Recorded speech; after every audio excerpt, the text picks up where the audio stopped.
আসসালামু আলাইকুম। আমরা বাংলাদেশি লোক, সত্যিকারের অর্থে আমরা আবেগপ্রবণ। আবেগ আমাদেরকে ভালোবাসা শেখায়, আবার কখনো কখনো ভুল পথে আমাদের নিয়ে যায়। বিশ্বকাপ ফুটবল খেলা আসলেই যেন বাংলাদেশের অলিতে গলিতে যেন হয়ে ওঠে রঙিন।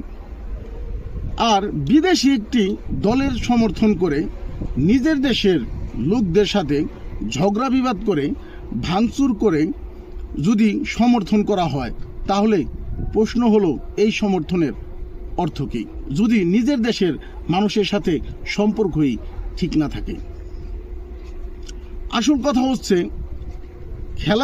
খেলার মাঠে প্রতিদ্বন্দ্বিতা হোক, সমাজে নয়।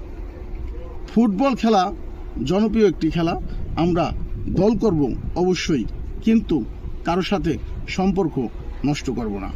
কারণ বিদেশি লোকদের জন্য, বিদেশি দলের জন্য আমরা কেন আবেগে পড়ে নিজের দেশের নিজের ভাই বেড়াদের সাথে সম্পর্ক নষ্ট করব?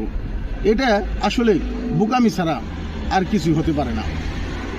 টাঙ্গাইলে একটি ঘটনা দেখলাম যে খেলা নিয়ে তর্ক বিতর্ক হতে পারে, কিন্তু খেলা নিয়ে যে ঘরবাড়ি ভাঙচুর করবে, এটা আসলে কেমন দল করার রে ভাই?